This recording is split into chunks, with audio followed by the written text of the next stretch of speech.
welcome to A Well-Designed Business. My name is LuAnn Nigara, and I'm so glad you found this podcast. Together with my husband Vince and our partner Bill, we have grown our company WindowWorks from the ground up. So I know and I understand the challenges you face in running your interior design business. I also know that your talent alone isn't enough to ensure your success. So on this podcast, we talk about strategies and practical steps to help you grow your business. But make no mistake about it, we have our share of fun here too, mixed in with those aha moments that I love so much. This isn't fluff. Nobody has time for that. Whether you are a new interior designer or a seasoned designer, I am here to help you create and to manage the kind of interior design firm that you dream of. It's straight talk and it's action. Are you ready? Let's get started. Hi, welcome to A Well-Designed Business. It's Power Talk Friday. Today we're talking about when things go wrong and fixing them, right? What do we do when we have things that go wrong and how do we fix them? There are two situations where we, the businesses that will be successful long-term with loyal clients that come back to us year after year, will always differentiate ourselves. Okay. And if you want to be this type of company, then you too must be willing to conduct yourself the way that I'm going to teach you now. And you must be skilled at executing it. Okay. So today I'm going to talk to you about when you are wrong. And next week, I'm going to talk about when you are not wrong. All right. So today, imagine the situation is your client isn't happy with an outcome. And you kind of agree. You kind of look at it and think, I'm not so sure either. However, you immediately know that the solution is expensive. It's either going to be expensive in time or money, and you feel as though you can't afford to fix it. Well, I need to tell you, you cannot afford to not fix it. Okay? And why is that? Look, this saying is as old as time.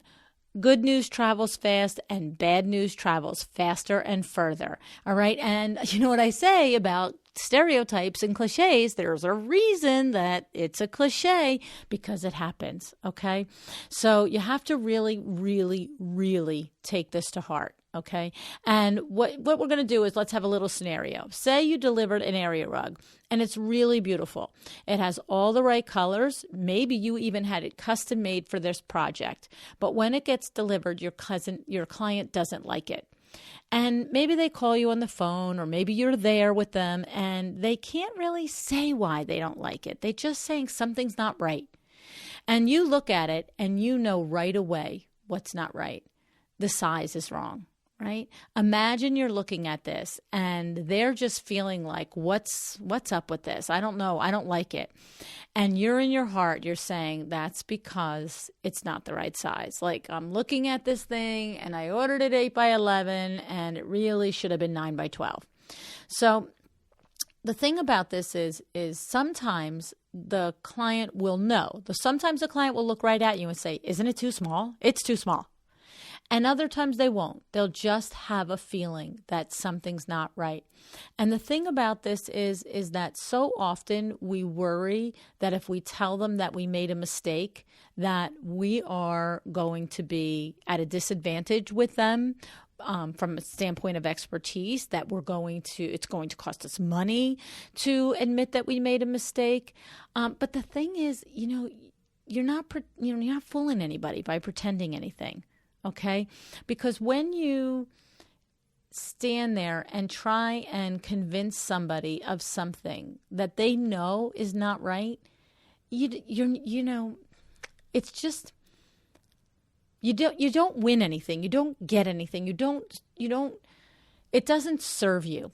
Okay? And I know that it sometimes is expensive, but the fact of the matter is that you have to do it. And this comes back to how are you running and pricing your projects to begin with, right? When you are running and pricing your projects, first of all, you're running them well and efficiently. You're not wasting money. Okay? That's critical. But secondly, when you're pricing them properly, you'll have money to clean up the things that you're supposed to clean up, okay? Does that mean that the actual net profit on this particular area rug is going to be even or even in the black? No, it might not be. Okay. But the point is that the overall project should still be in the black. And of course, your overall week and month should still be in the black. All right. But the thing is that you have to be the one that says, you know what, this isn't right. I can see it. I see my mistake. Okay. If it really is your mistake, just say it. I see it. Okay. You want to acknowledge their understanding and their feeling on the situation. Okay, so if they're able to enunciate exactly what it is, great. Then you come right back and you say, I agree. I agree with you 100%. I feel that this rug is too small as well. If they're still like, I don't know what the problem is, then just come out and tell them, you know what? I know exactly what the problem is. I made the rug too small. It's too small. You know what? If we moved the sofa like this and did this and the other thing, and could you see how it would sit on the rug? And yes, that would make all the difference in the world. Okay? Just own the mistake. It's okay. No one is perfect. Hopefully you've learned by now in the conversations on the shows that we've had about managing client expectations that you've told your client in the very beginning before the project is off and running that there's going to be problems. There's going to be problems. Like Judith Neary says, there's humans involved. Guess what? I'm one of them. Okay? So, but when you tell your client from the beginning, there's possibly going to be problems. As a matter of fact, not even possibly, there's going to be. I'm either going to make a mistake, a vendor's going to make a mistake, a trade is going to make a mistake, something is just going to break, it's going to get delivered broken. When these things happen, then it's not a shock. And no client should stand on their high horse with you and say, I cannot believe that there's a mistake. Because you've explained to them that the process includes mistakes. But you've also explained to them how you take care of mistakes, that you own them and that you fix them. Okay? So the first thing to do is, number one, is acknowledge the mistake. And the second thing is to own it. All right? Next, we want to tell them what the solution is. All right? So in that situation, again, as I said, you know what? I know exactly what's wrong here. It's my mistake. I designed an 8x11 here, and I can see by looking at it, a 9x12 would make all the difference in the world. Do you see that here? Yada, yada. And you know what? I'm going to order you the 9x12. Okay? It's mine. I'm going to take care of it. All right? And then you do it. You do it as quickly as possible. Now, can you charge them for that? No and yes, right? No and yes.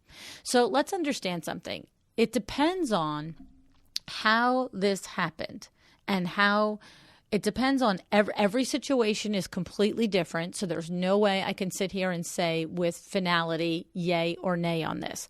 But what I will tell you is that there's two different ways to look at this. Let's say that the 8x11 rug was $5,000 and $5,000 for whatever reason in this particular scenario was the maximum that they would ever spend on a rug. Okay. So if that was the case, then the 9x12 is not going to fit in their budget. So let's just, for argument's sake, that the 8x11 was $5,000 and the one that should be there is 9x12 and it's $8,000. Let's just use this as our point of reference. So if you know in your heart of hearts that for whatever reason during the conversations leading up and in this process and in this project, that $5,000 was a max number for this rug, then I say you're buying the $8,000 rug. That's what I say. And I say that you look at them and you say, you know what? I really believe that the 9x12 rug is the better rug for this situation. I've looked it up because, of course, certain things you go back and you come back and, you have your second conversation and it's another $3,000 for that particular rug. But I know that your maximum budget was $5,000 for this rug. So it's my mistake. I'm going to do it. I'm going to order it. Okay? Now, when can you charge? If the fact of the matter is in this particular scenario, depending on the client and depending on what's really right, okay, maybe you could look at the client and say, everything from above, this is This is what's wrong. This is my fault, blah, blah, blah. And I'd like to suggest that I take back this 8x11 rug, that we get the 9x12 rug. That rug will be $8,000. But of course, I only want you to pay me the $3,000 difference. And the fact of the matter is you're probably eating that $5,000 rug because it was custom made. So I'm not suggesting that you're coming out of this whole, but I'm just suggesting that depending on the way the process and the project went with the client, it might be that, for instance, the way I would word it with somebody, if I thought that it was not icky, okay? And listen to me. You know what icky feels like. You know what icky is. I don't need a technical term for this because you know darn well when it's okay to ask a client and when it's not. Okay? You know when it's completely your mistake and when it's not. I promise you. Sit and listen, get very quiet with yourself. You'll know the difference. So here's the thing. If it's icky, then own it and buy it. If it's not icky, if you know that the client has the ability, and if all you would have had to have done from the beginning was suggest the 9x12 at $8,000 and they would have bought it, then that's not icky to say, hey, this is a mistake on my part. I should have suggested the 9x12, and the difference between that and the right size is $3,000. If we had done it the right size from the beginning, it would have cost you $8,000. I'm just simply asking you to pay the difference. There's no penalty to you for the first rug. And if they say to you, well, what's going to happen with the first rug? Are you going to have to eat it? Or are you going to have to? Yes, I am. But that's what I do. Okay, so don't worry about that. I want this project to be right. It'll be fine. You know what? I got a great new area rug now, don't I? I mean, it all depends on your client and your relationship. If you can laugh with them, if you can joke with them, if you can't. All right, you know the difference. Okay, so this is the thing, is that you have to listen to your inner voice. Okay, it's so funny because everybody is always asking me to teach them sales and to teach them negotiation. And the reality is it's very difficult to do because so much of it is listening and really being real with the conversation that you've had, the conversation and the words that your client has used and the words that you have used. Have you been clear? Have you expressed all of the agreements up front? And when you haven't, that's on you to own that. When you have, then there's a nuance there that you can come back and say X, Y, Z. All right. But the reality is the biggest thing is don't ignore a problem. If somebody is thinking and saying, well, I'm not really so happy with this, but they're not putting your feet to the fire on it, don't think, all right, we're getting away with this. Hurry up, run, close the door, give them the flowers and the chocolates. Bye, project over. Don't ignore it. The elephant in the room is there. And some clients will not have the pushback, right? You have to be very intuitive. You have to sense things. You have to understand if someone's not happy and not be afraid to ask them what will make them happy, okay? Because some things aren't as clear as the size of an area rug. Some things are more gray and the waters are muddier. But I'm telling you, ignoring it doesn't serve you. And asking what it is, sometimes it's not nearly as hard as you think to make them happy. Sometimes it's a little thing.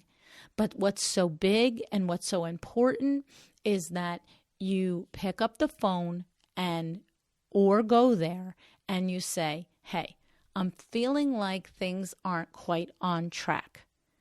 Is there something that you can share with me so that I can understand what's happening from your point of view? Think about that. If you're unhappy, if you're a consumer and you're in a situation and you're not happy and you've had one conversation, two conversations, three conversations, and none of them have been crazy pants conversations, right? They're just like, you're like sort of, a lot of people beat around the bush and they want you to read their minds. So think about when you've been a consumer and you've thought you've been direct, you've thought you've said the problem, but when you really know you haven't. Okay, but you've kind of whined a little and you've kind of said a little this, but you never push the envelope, and the person on the other side doesn't take the ball from you. What happens when you hang up the second, the third, fourth time over 6 or 8 months, something like this happens? You're just feeling like you're not getting great service. And there's nothing really that you can put your finger on sometimes. Maybe there isn't a specific thing that was wrong, but when you know you're sort of not happy, but you're not willing to tell the other person why, think about if that person, that vendor, that consultant literally just said to you, hey, I feel like the last couple of times that we've talked or we've gotten together that things aren't quite right, that there's something unsaid and that you're not quite satisfied. Is there something that you could share with me? Something that you could let me know how you're feeling or what's going on or where I'm dropping the ball? Think about that. Are you going to get mad at that person? Are you going to be like, I can't believe you just said that to me? No, you're going to be like, oh, thank God. I've been waiting for you to read my mind and you haven't been doing it. And are you going to yell at that person? You might be so upset about something. Maybe it's something, how about those times when you're in a transaction with somebody and you're working with them and they're whatever the service is that you're engaging. And maybe it's like your husband or your wife that's not happy, but you're the front man, right? You're the one that's always talking to them. And when you're back at home, you're both mad. You're like, I know, and that didn't happen right either, and that was this. But you're the man, you're the person who's always having the conversation. So when you get to the conversation, you're not really being direct. You're like, yeah, okay, right, yes, thanks, okay, blah, blah, blah, right? But my point is, we all know when the client we're servicing isn't quite happy. We know it. And all I'm saying is ask them. It's okay.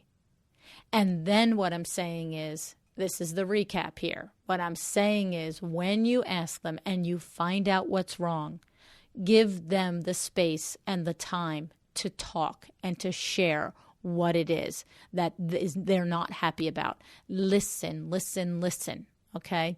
You have to listen without speaking, because sometimes they'll start to tell you certain tactical things, but maybe there was this little conversation somewhere. So they're going to say, well, the tile came wrong and I know you fixed it.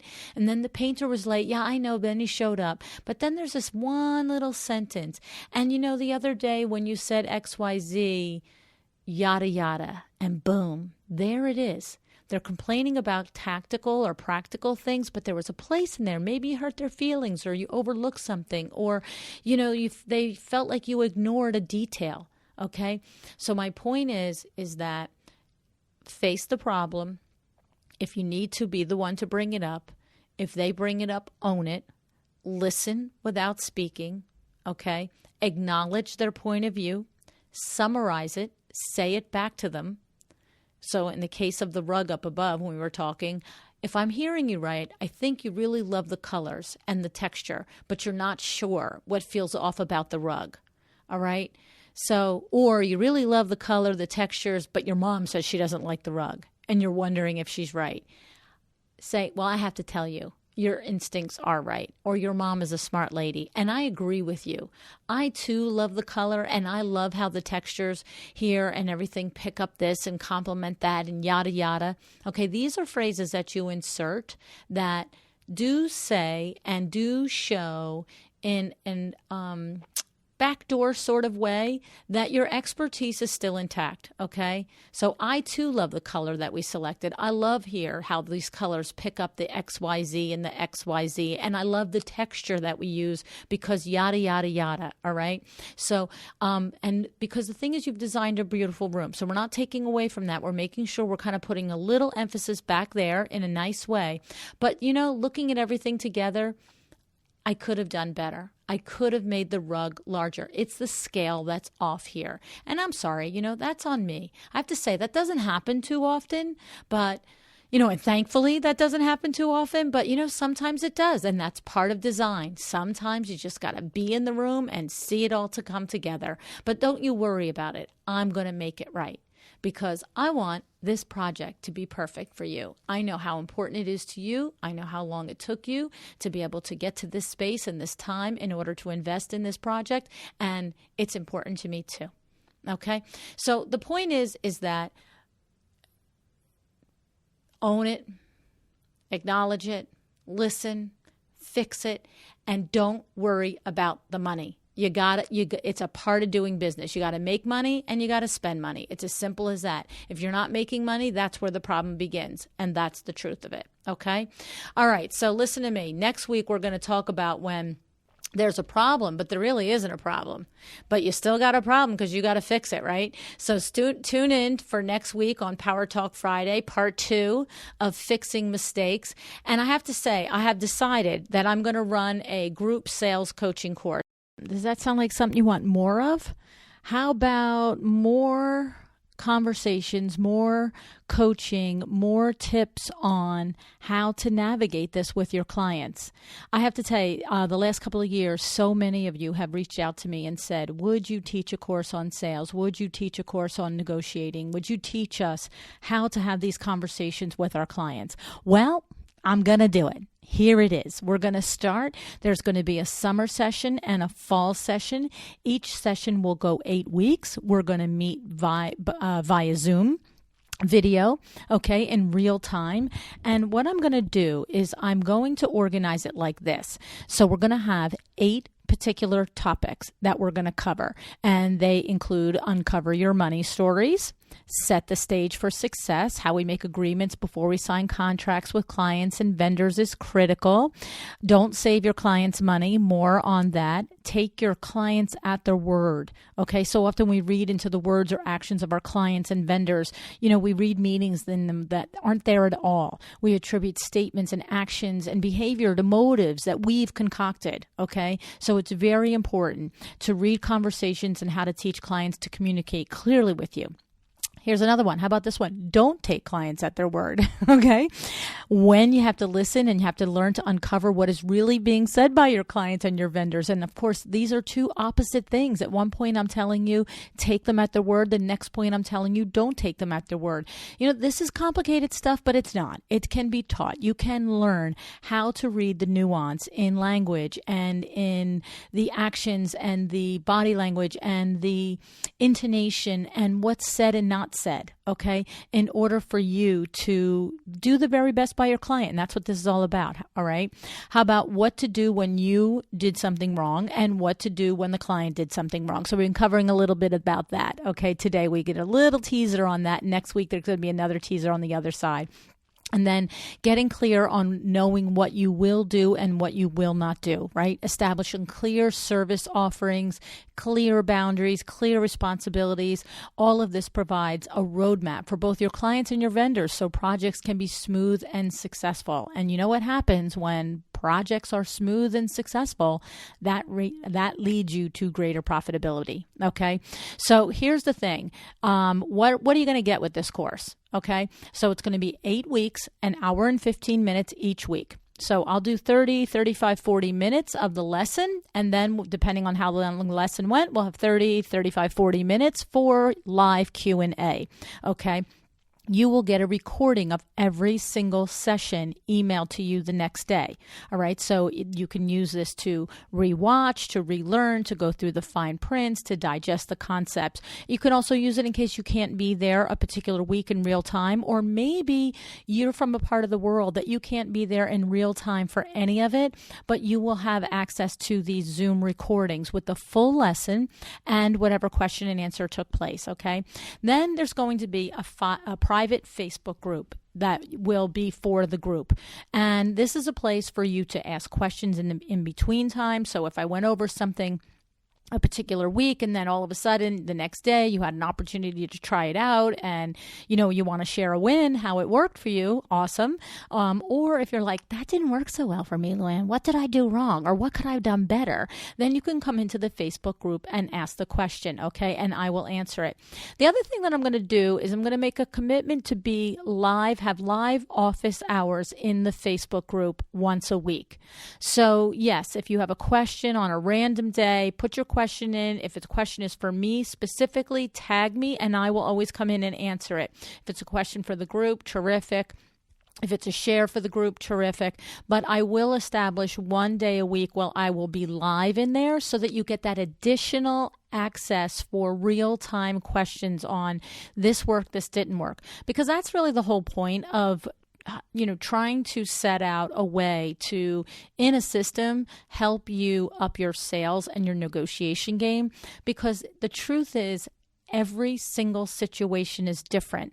If you've had any coaching by me already, then anytime you call me with a particular situation with a client, I ask you like 15 questions. Let's get to the bottom of it. How did you state this? How did you prepare them this? How did this happen? And then I can come to helping you get out of the weeds on it, all right? So that's why I think it's very important, and it's going to be very valuable to have the half hour, 40 minutes in real time every week during the actual session, and then the half hour additional during the week on Facebook, okay? So these are some of the things that we're going to be doing. So if you want to learn more about this, head over to LuAnnNigara.com/sales for creatives. That's LuAnnNigara.com/sales for creatives. Look, this is a lot of information, lots of things that are going on, but go over to the website. It'll be live. If it's not live today, if you're listening to this podcast in real time on Friday, it'll be live by the following Tuesday. Okay, so I'm teasing these things out. I'm a little ahead in Nicole Heimer at Curio Electro and getting things done, mostly because I didn't come up with this brainstorm idea until 3 days ago.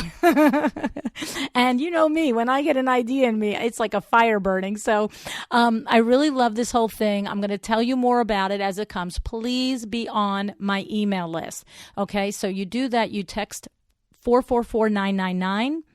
And you text the word Design Biz, no caps, no spaces, Design B-I-Z. Okay, so on your phone, 444999, Design Biz. It'll take you to another window. You'll put your email address in, and that's it. So this way you'll have the most up-to-date information, okay, and all the details, because there's a lot going to happen in this, and I want you to take advantage of it. And, make the investment, because here's the thing. The whole basis of your interior design firm is your ability to sell and negotiate. And I want to say something to you. As you get further into your business and you strive for higher and higher end clients and you reach them, understand the high-end client is probably negotiating on a daily basis in the career that they are running. So their skills are sharp. You need to have sharp skills too, okay? Alrighty, so I hope you will consider joining me either for the summer session or the fall session for this live sales coaching and negotiation course, and I'm looking forward to getting to know you. All right, what are you going to do today? Decide to be excellent. Thank you so much for joining me again today. This podcast is a production of WindowWorks, your resource for custom window treatments and awnings. To learn how we can help you on your next interior design project, go to www.windowworks-nj.com. And if you're interested in working with me on your business, either through masterminds or one-on-one coaching, or you want to know how to get my book, The Making of a Well-Designed Business, or you just want to know what's going on in the podcast land and where I'm going to be, all of that is found at LuAnnNigara.com. Thank you so much. Have an excellent day.